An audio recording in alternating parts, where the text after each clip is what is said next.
Assalomu alaykum rahmatullohi va barakat. Xo'p, hurmatli kuzatuvchilarimiz, navbatdagi buyurtmamiz ekib berdik. Mana dastlabki jarayoni 8 metrlik navo bo'ldi. Xudo xolasa.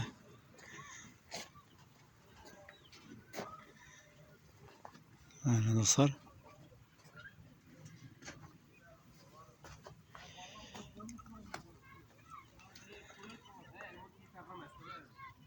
Xudo xolasa yaxshi kunlarni bersin. 8 mallik bo'ldi bu, xudo xolasa. Yani şimdi navalarımda dostlar.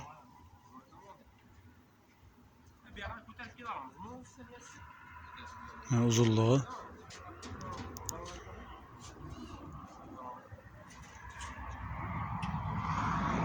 Tayçağımız kıynalmak bildi xudo xolasa.